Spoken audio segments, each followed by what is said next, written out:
The funny thing is, the more general I go, the better viewership I get. I started podcasting for BuzzStream. It's been a way for me to interview some of the people I really admire. So how do you make that arbitrage between talking about stuff that will be of interest for more people versus going very niche? And it probably has to do a lot with the competition that's out there. Vince Nero is a content marketing strategist and digital PR expert serving as director of content marketing at BuzzStream and host of the BuzzStream Podcast, where he shares insights from top PR and SEO professionals. I think at its core, link building has always been to help people rank. I've been able to kind of use that to get on other people's podcasts, get them more interested in BuzzStream sometimes. What is true today, especially in B2B podcasts, that you feel is still going to be true in 10 years? So there's two different types of podcasts. Like there's the storytelling podcast and then there's... Vince, can you tell me your podcast story, please? Sure. It's somewhat of a short story, I guess, at this point, but I started podcasting for BuzzStream. I joined BuzzStream around January 2024, maybe the couple months before that. But I actually didn't start the podcast probably until February or March. It was something I've always wanted to do. And when I started at BuzzStream, my whole job was to kind of help raise brand awareness, position myself as a thought leader in the space. And I thought that, doing this, there were a lot of other benefits to this podcast, but those were like the two big things I think for me was just, it also helped me kind of get to know a lot of the major players. And, selfishly, it's been a way for me to interview some of the people I really admire and, just learn from them. I can get into a little bit more of like how I've been utilizing everything because I think I also had some kind of content goals with it and being able to repurpose the content that I'm getting from those podcasts in different places. But yeah, for the most part, I've been one-stop shop. I actually had my brother helping edit my podcast in the beginning, and then I kind of took that in-house myself and basically do it all myself now. Okay, already a gazillion thing I want to follow up on. Let's start with the beginning. You said you always wanted to do it. Why? I enjoy listening to podcasts, but I also like kind of connecting to people. I like talking to people. Yeah, this was just a way to do it at a larger scale. And again, like being able to do it with some of the people, I could leverage BuzzStream's recognition and brand recognition, in the space to be able to interview some people that maybe I wouldn't normally have been able to. So that's been really cool. So we talked about this a little bit, but I went to music school, and after music school, one of the things I tried to do was get into audio engineering. And so, the whole time I was there, I was, practicing and playing, but I was also involved in this like work study program, basically, where I would spend a few hours in the recording studio and just help, record people's recitals. And so I got interested in the audio component, that sort of thing. And then after I graduated, I started to try to get into like music production. I thought maybe I could write jingles for commercials and like came up with demos and stuff. And I, grinded out doing that. I did a lot of production and stuff for voiceover artists. And, I had built this little recording studio in my little apartment in New York City. I had like foam on the walls, just like, it was so janky and weird, but yeah, I got really into it that way. And at that point, podcasts were still very, very early. It was, I graduated in 2008. So like maybe 2008 to 2015, really, I was doing that kind of stuff. I'd have rappers come over, I'd record them and I'd like produce the tracks and stuff for them. It's a very expensive hobby to have, buying microphones and buying studio monitors and all the gear and stuff you need for that, the software. So after a while, this was a much easier way for me to do and still kind of keep a foot in some of that stuff that I learned. I love this. We're going to get back to the music school part in a little bit because for the people listening to us right now, you have two, should I dare say, ex-saxophonists speaking here. But let's get back to this one in a few minutes. So opening doors, right, is one of the first things that you mentioned, Vincent. I want to double down on this. Why do you feel, or did you feel back then, because now for sure you have the confirmation of it, but before having a podcast, you couldn't really know how many doors were going to be opened thanks to a podcast that you couldn't open otherwise, right? That's also the idea behind it. Why did you feel podcast would be the right tool for this? I write about this a lot too on my blog and stuff, and as a PR tactic. I mean, so there's a few different things. The way that I like to kind of describe it is like the one thing I said earlier, like I can leverage our brand's recognition, like open doors to people who don't know me, but they know BuzzStream, right? So like I've had people be like, oh my gosh, like getting on the BuzzStream like blog, that's an honor, it's like, wow, it's just me, it's just behind me. So, it's that kind of thing, I think, which is really nice. But then also it's really like a networking thing for me, I'm realizing, and almost like a growth hackery type of thing where I can, leverage it for, one of the things like podcast swap. You have a podcast, I have a podcast. Can we get each other on each other's podcasts? But it's somewhat of like I don't call it like intimate's probably the wrong word, but it's a personal experience sometimes when you're talking with people, and you can talk a little bit more, get into a little bit more of the nitty gritty and connect with people a little bit better than you would on like a sales call, right? So like you're getting to know these people and you're getting to network with them in a sense where it's like, hey, I just had this great 1 hour conversation with someone, like I'm not going to have a 1 hour conversation with someone at a networking event, right? Like you might talk to them for 5-10 minutes and there's a bunch of other people coming in. And so I think that like one-on-one time with people is really important. That's probably the biggest thing. And like I said, I've been able to kind of use that to, get on other people's podcasts, get them more interested in BuzzStream sometimes. If they're not BuzzStream customers, I'll, at the end of the call, I'll be like, hey, we, just wanted to get your thoughts on this new thing, or, I have this piece of content I'm thinking of doing. Like, does this make any sense to you? And all that kind of stuff just like greases the wheel a little bit. It just makes it easier to do a lot of the things that I need to do in my role now, which is build a network, position myself as a thought leader and get the BuzzStream brand out there. And I can point to a few very specific times where I've had a podcast and something, the connection I've made on that podcast has led to me getting on other podcasts, me having like guest posting on their site, being an expert influencer on a post of theirs, and, ultimately like leveraging for speaking opportunities, right? And that kind of stuff, just to show that I'm okay on camera. I can talk, in full sentences sometimes, but I think that kind of helps raise your personality wise. It just kind of presents you as someone who can, maybe one day moderate something, or, just ask insightful questions. Like all that stuff, I think goes a long way to kind of how you want to present yourself in the business world. So when you invite somebody, right, on the show, the podcast positioning title is going to play a huge role, I guess. You went for the very straightforward approach, because we haven't mentioned it yet, but the name of the show is BuzzStream Digital PR and Link Building Podcast. You don't get more SEO optimized than this. How did you come up with the name? For a while, I was just calling it the BuzzStream Podcast. And yeah, I mean, really it was a SEO experiment just to see if I'd get more exposure on some of these platforms. And honestly, I can't tell you if it's worked or not. We talked about this a little bit when you asked me about coming on. I was a little hesitant to the point where I was like, we don't have a huge following, but like the people that are involved and listen seem to really like it. Like I get people responding to me and saying, oh, this is great stuff, but, and the one half, I'm like, why don't more people see this? And people are saying it's good. But I think you kind of brought up that point that like, what did you say? The something's in the niches. What is it? The riches are in the niches. The riches are in the niches. So that's kind of Amen. how I view this. Is like, this is a very niche podcast.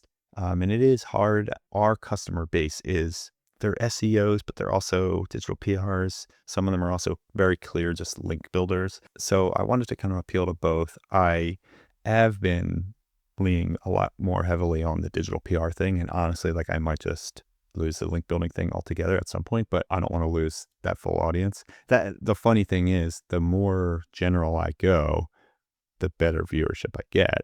Like if I do like a general kind of SEO podcast about a general SEO topic, I do get more viewers. So I've thought about that, like doing more case studies, like that sort of thing.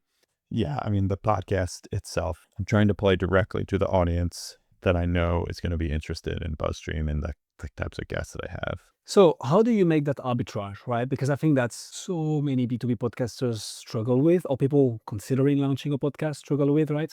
How should I position my podcast? Because, and there is a trap that we will all fall for at some point, which is the vanity metrics, right? Yeah, for sure. We can all come up with episodes that are going to get more views than other episodes, a bit more niche. But then where are we going to get the best traction when it comes to the business, right? What's going to be the most relevant for our niche? So how do you make that arbitrage between talking about stuff that will be of interest for more people, because SEO is still, in essence, what you do at BuzzStream, versus going very niche so that you have much lower amount of views, but the amount of views that you get are actually super qualified? How do you make that arbitrage? I mean, it probably has to do a lot with the competition that's out there too. I mean, when I started it, there weren't other digital PR blogs or podcasts really. A few more have crept up. I mean, every now and then an agency will launch one for a bit and then it becomes too much work and agency work gets in the way. So yeah, I think the competition is probably a big driver of like how I would recommend other people do it. But then also like, what can I feasibly do that's going to be, quality for people? So like I had played with the idea of doing more of like a news roundup, like here's the digital PR news, but like, again, because digital PR is such a kind of niche thing, there's not a ton of news and it overlaps so much with the SEO stuff that like there's other stuff out there. And like, what am I going to say differently? I think about that the same way of our newsletter. Like when I launched our newsletter, it was the same thing. It's like there's plenty of SEO newsletters. Most of the marketing in general newsletters like recap, like here are the best articles, and I didn't want to do that. So I think it's just all about kind of coming up with something that's going to be unique and that like I know I can reproduce consistently, because that's probably the other big thing is like consistency. We've talked a lot about like when I get overloaded with work, it's like, all right, or like the company's priorities shift, right? Like we're a very small startup mindset and we've been around for 10, 15 years or something like that, but it still operates very much as a startup. So like right now we're in this big push for our new product that we launched, this thing List IQ, which is like this media list building tool really designed for digital PRs. And so, that the prioritization becomes like, okay, should I be having people on that are link builders if that's not like the core priority? How can what I'm doing, the podcast, kind of support this product launch? And then also, we talk about like when my like workload gets overloaded with other stuff, what needs to drop? And I always kind of push to have the podcast going because I think that consistency is important. I just think about how I am as a podcast listener, and it's like, some people like to have their routines, and it's when your favorite podcasts drop, it's a good thing, but like when they're offline for a bit, it's a little frustrating, right? Like you're off your routine. So I hope that some people can use what my guests are having on the podcast as kind of part of their routine. So like, I think about like that a lot. That's an interesting way to approach it. How do you make sure you include your podcast in the daily, weekly, monthly routine of your audience? How do you achieve that? So I do a few things. I think I try to rely on the guests. So I will kind of specifically sometimes look for guests that have followings sometimes and like reach out to them. I don't always get the people that are the big names, but I do kind of every now and then try to get them on so that I can kind of rely on those big followings to just like give us a little visibility boost. I try to pick topics that are top of mind so that I can present this as like an answer or like, here's what this person has to say about this. It does get a little dicey with scheduling sometimes. Like I've had to bump people to rearrange schedules so that like stuff doesn't fall too far on the wayside. Like for instance, right now I'm at 2 months ahead of time. So like if I recorded you or something on like some breaking news, it's like I'd have to either juggle my stuff around, my schedule around, or like our episode would launch and it wouldn't really be top of mind. So I think there's that piece of it is like trying to be top of mind and like leverage that.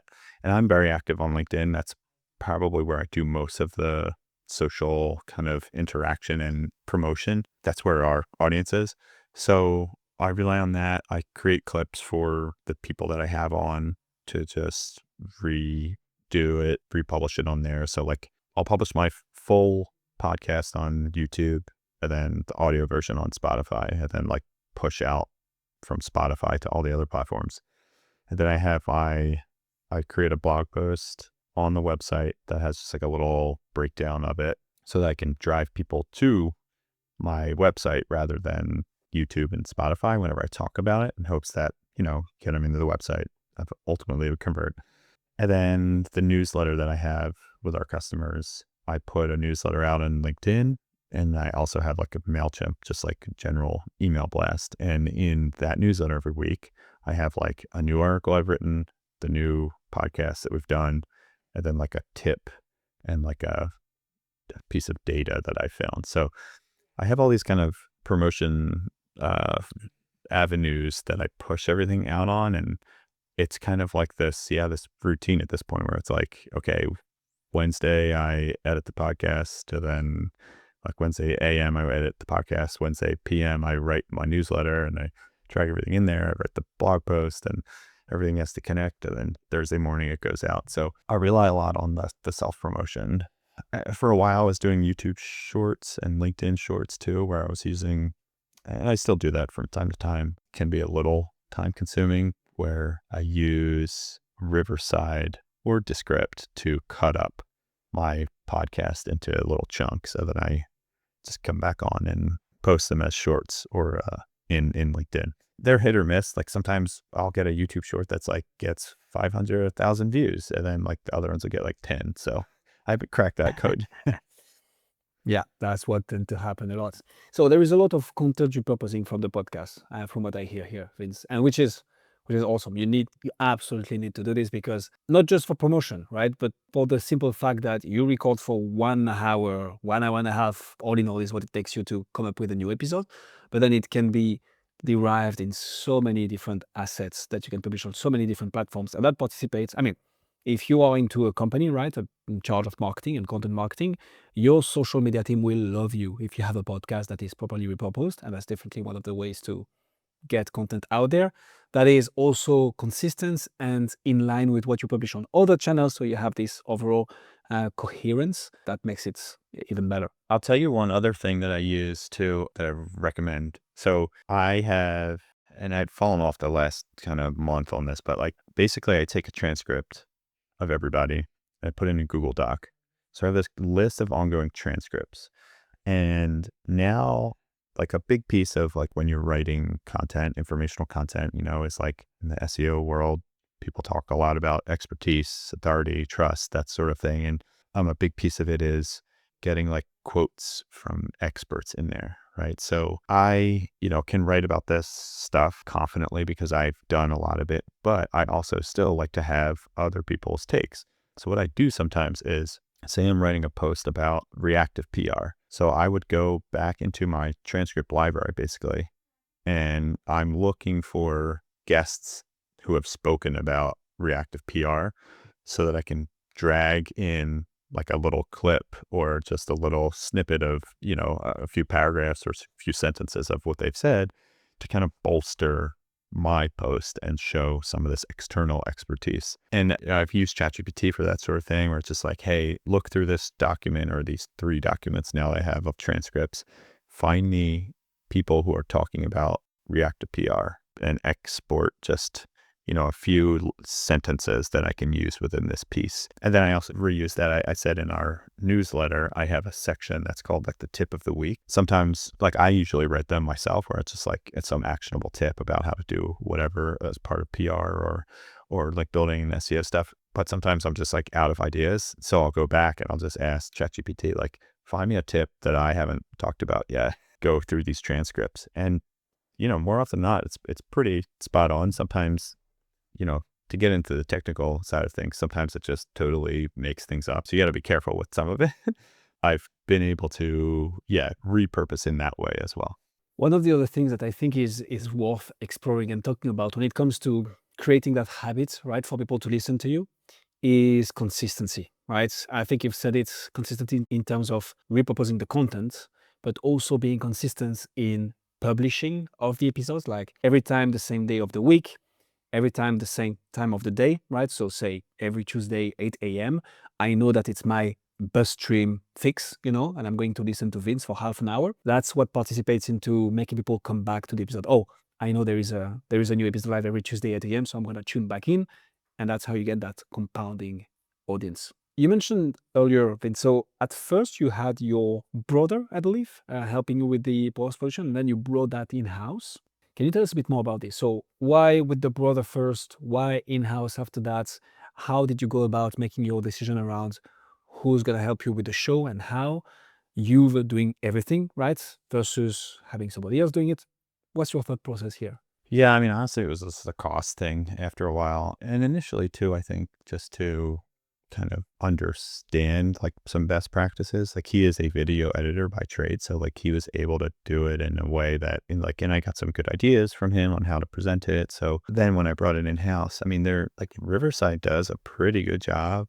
And so does Descript of splicing these up. And I think at first too, when I started, I would tend to try to overproduce them a little bit. Like I would ask him to cut out sections when I ramble and I probably did ramble a lot more when I first started or I stumbled over my words because I wasn't as experienced. So it probably did help to do that a bit, polish it. But now I'm a little more confident, but then also I'm confident in presenting myself in a little more personal way, I guess, or raw way, right? Like unedited way. And it's okay to do that. I think I haven't seen any ill effects, at least.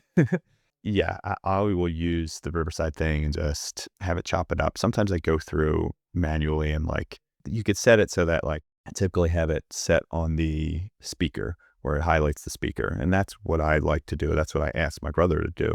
And I don't actually think Riverside was able to do that at first either. So that was another thing. I was like, oh, okay, they can do that. And they don't always get it right. Sometimes it just, will change back to me and I'll just be picking my nose or something while I'm listening to somebody. So I have to edit some of those out. So, AI isn't quite there yet, but it's close enough that I can do it pretty consistently. Hey, business idea. If you have, the way to build a software that will change me from picking my nose to, being still and listening to my guests whilst I record, we're going to pay you a lot of money for this. No, that makes sense. So it's mainly a cost-based decision, which 100% makes sense. And nowadays you have the tools to edit it properly. Again, if you have the time, so that does make sense to me.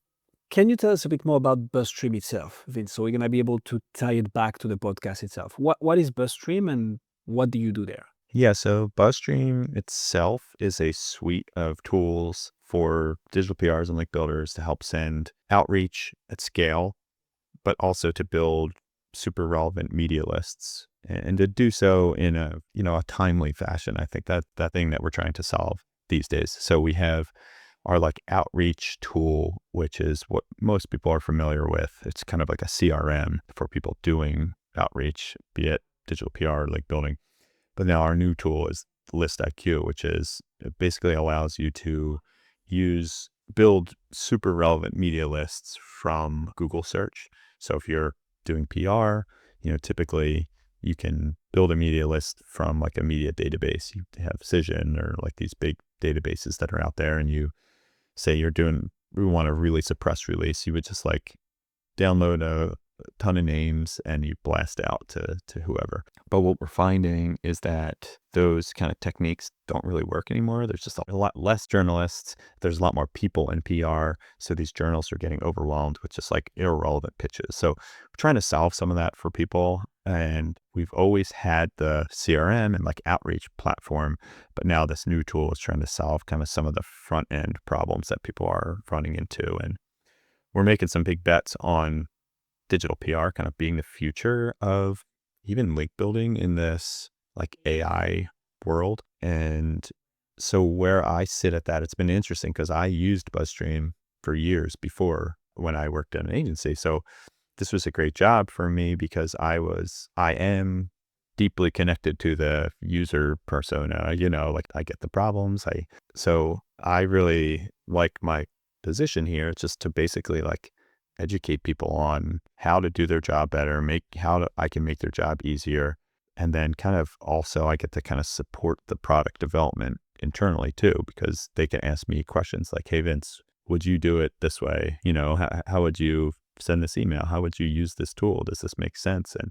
And again, like the podcast, to bring it back there again, I will sometimes get insights on a podcast that I can then relay back to the team and be like, hey, everybody's talking about this one technique. Like, we need to optimize our tool to be able to do this. So I'd say like it's highly beneficial to hire someone who is in your industry if you're asking someone to do the marketing. I think that's like one of the big takeaways for me.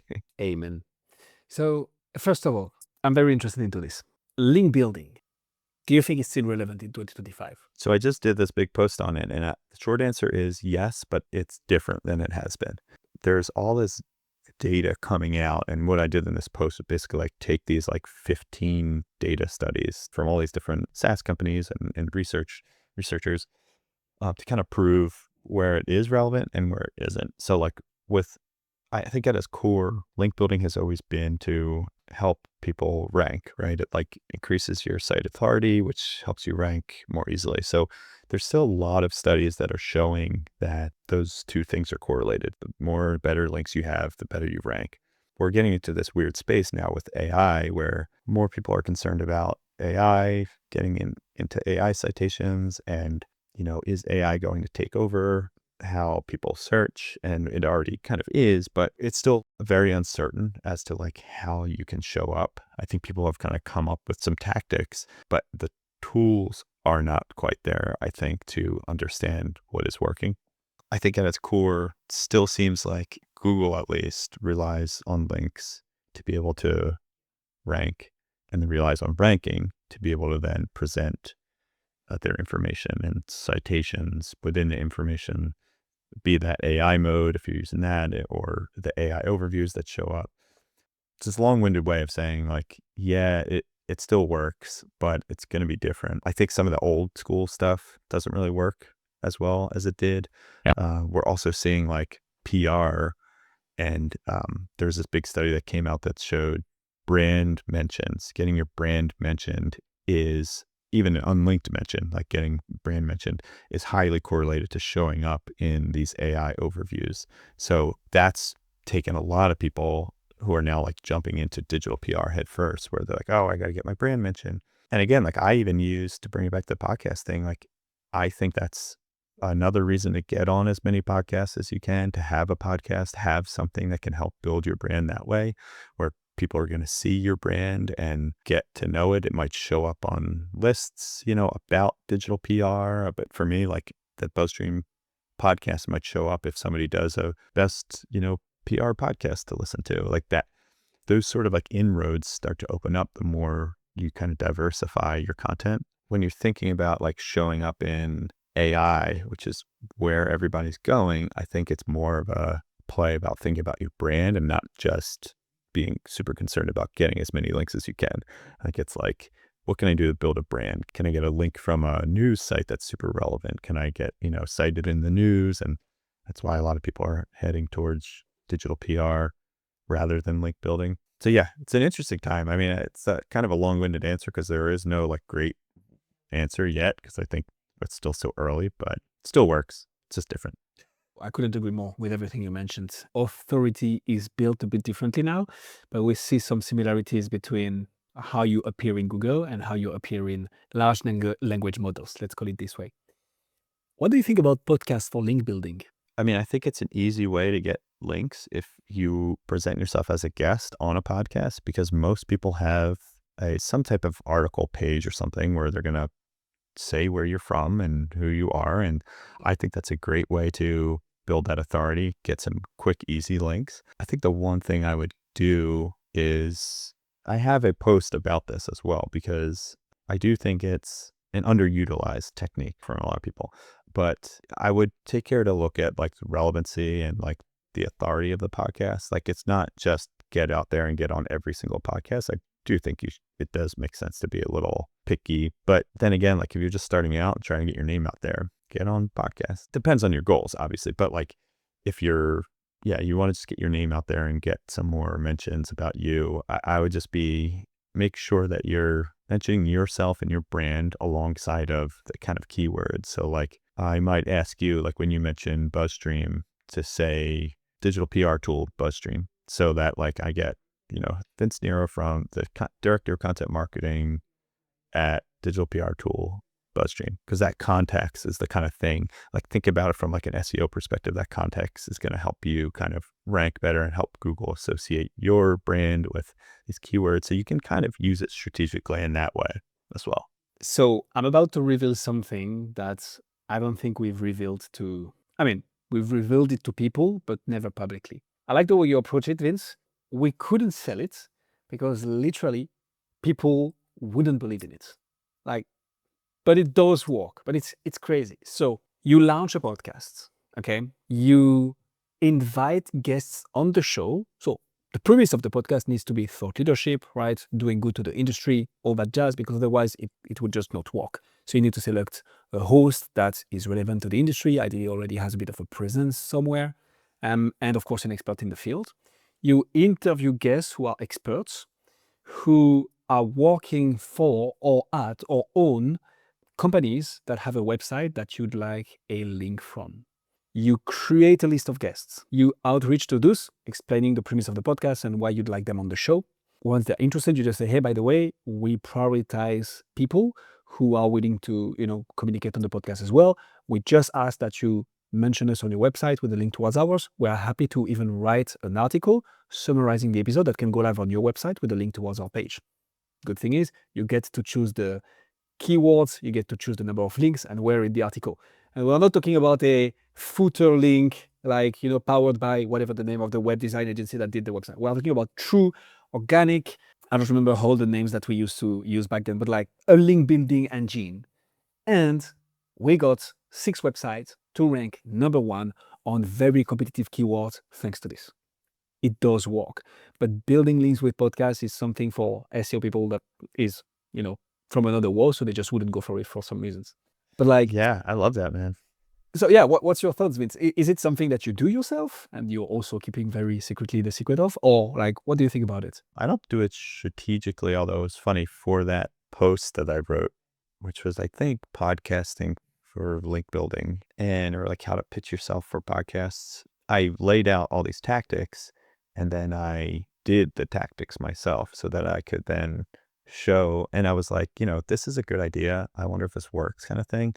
And so like one of them was like, a podcast swap. If you have a podcast, or another one is, I forget what all of them were. But anyway, I did it for that. And I think all of them worked, or at least I had examples to show that have worked for me in the past. So I do it somewhat, but I'm not like actively doing it. I probably should do more. It's kind of, again, like comes down to the time thing and prioritization. But I 100% think like it is an underutilized tactic for any agency. I mean, I know of a lot of PR people now that are doing this and talking about doing it and using it as a PR play as well. And so I do think it's going to potentially become more of a thing. Like, there's more and more people listening to podcasts every day. I don't think there's great databases, I think, for podcasts. And you have to pay for them. There's not a lot of free ones. And if you use Google, like you have to kind of wade through a lot of stuff to get to like podcast pages to understand like who to reach out to, but it can be done. And I think it's definitely an underserved community or tactic strategy is like there's not a lot of databases, no like outreach tools that do that, or a lot of agencies that specialize in it. Amen to that. So hey, if you want to build links, and you're still here listening to this episode and you're open-minded, because that's a weird way to get links, but it works, reach out to Vis and I. We might be able to help. You've been wanting to do podcasts for a long time. You started it. You're building a very niche podcast. What have been some of the main challenges that you faced building this, and how did you walk around them, obviously? A lot of it's the time thing. I'll tell you, like, one thing I used to do that I just don't do anymore now is I used to transcribe everything. And so, like, these tools have transcription. So like the Descript that I use, Descript, however you say it, and Riverside, they both have them where they provide a transcript for you. But like they're not great. you still have to go in and edit for grammar, for misspellings, for, when they hear things wrong, you have to add punctuation. And if you want it to read where like something someone would read, you really have to do. And at first I was very hyper focused on that, on like rewriting everything. And I was adding images to make it almost feel like a blog post. Then really I was looking at it, I was like, we don't get a ton of readership on these pages where like people are spending a lot of time on it. I think people are going to the pages to then just click on the links, which is fine. And so like on the one hand, it sucked because I would use those, like they're great opportunities for internal links and like to kind of boost topical authority for certain topics that you're writing about.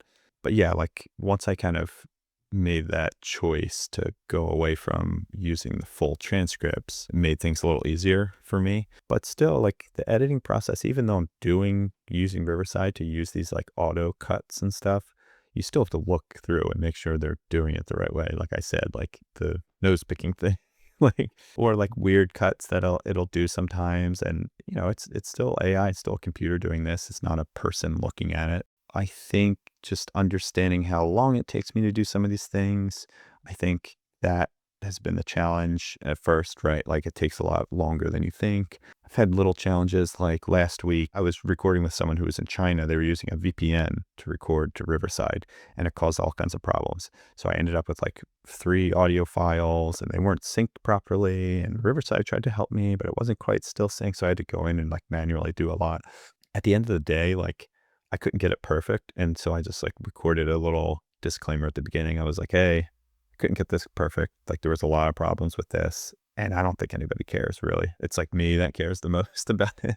But like you could still hear the person, and like the information was so great, I didn't want to get rid of it. So I still kept it. And again, at the end of the day, like you're probably going to be your own biggest critic with some of the stuff. So it probably helps to do some type of customer like survey or something. I don't know if you recommend that or have ever done that, like get feedback on the podcast, but I'm sure that would provide some good insights for me on what to worry about and what not to worry about. But yeah, those are probably the biggest challenges, like the time.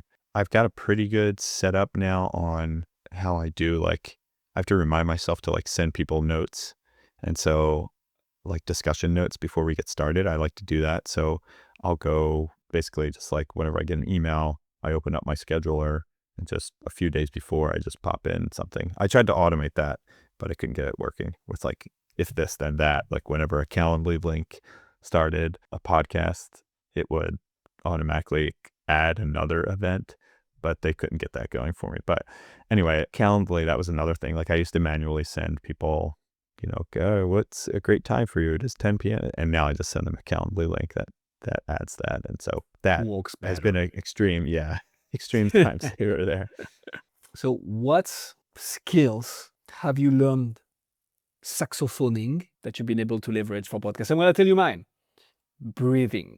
Didn't think about that parallel transfer of skills, right? From saxophone to podcast.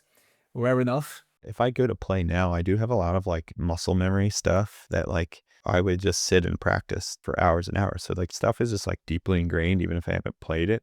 And I start to think of some of that stuff with podcasting, of like the podcasts that I've run. It's like I've done it so many times now, like I don't stumble over the intro anymore. I don't, like I try to think like transitions and stuff. So like there's sometimes I can get in the zone where I'm like, this was a perfectly, executed conversation where I was able to like transition from this topic to like, oh, that's a good point, and that's a good transition into this topic.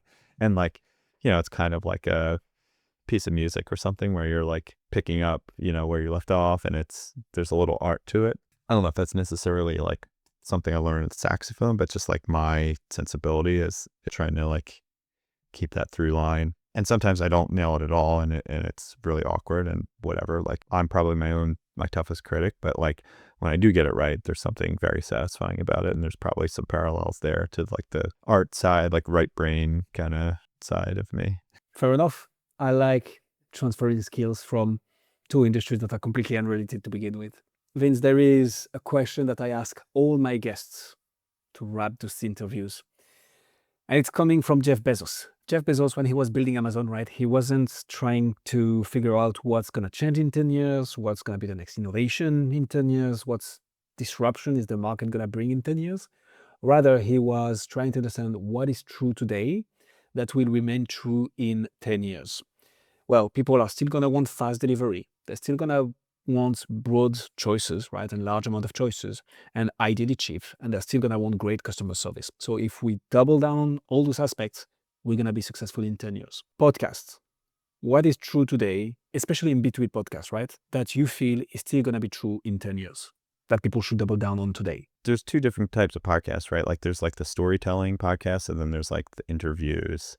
But I do think like you did a good job of this too, where it's like, I think you could tell a story with an interview, right? Like you start at the beginning, like, oh, how did you get into this?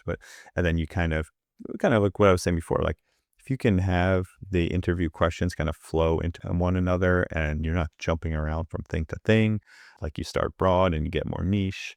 I think that type of story element is something that always will resonate and like probably holds viewers and listeners, where they can kind of anticipate where the conversation is going to go next, or like it's going to kind of anticipate like me as the host, like I want to anticipate what questions people might have about the topic, that like if somebody just said something and I was like, I should ask them more about this because I don't know about it. So like chances are other people won't know about it. So, like anticipating what the listeners are thinking so that you can kind of address it that way. Obviously, it's very different if your podcast is, a narrative form and that sort of thing.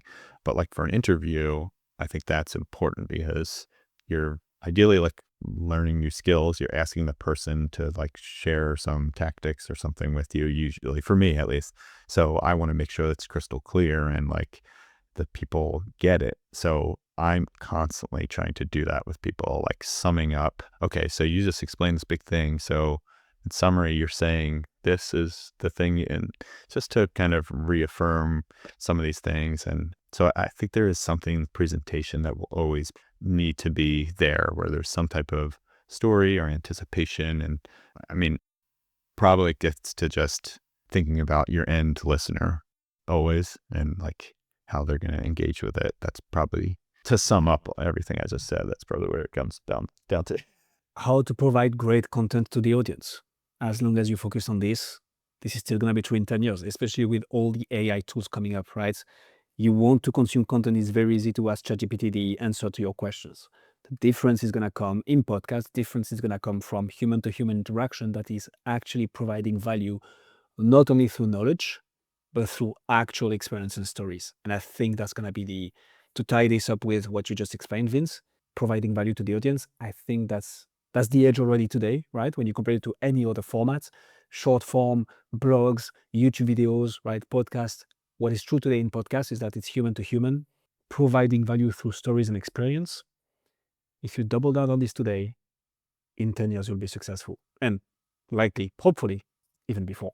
Vince, thank you so much for coming on Podcast Gurus. If people want to find out more about you, see what you do, where should they go? I'm very active on LinkedIn. Look me up there. If you want to connect, I'd say just make sure you put a little personalized message in there. Otherwise, I usually ignore it. And then that's honest. BuzzStream. I'm on BuzzStream.com. Check out the blog. I'm very active right on there all the time. So check out my stuff there. And the podcast, right? BuzzStream Podcast. We'll put all the links in the description. Not forgetting the podcast, of course. And yeah, we're connected on LinkedIn, Vince. Let's interact there. You're posting some good stuff. Vince, thank you so much for coming on Podcast Gurus. Thank you so much for having me. This has been awesome.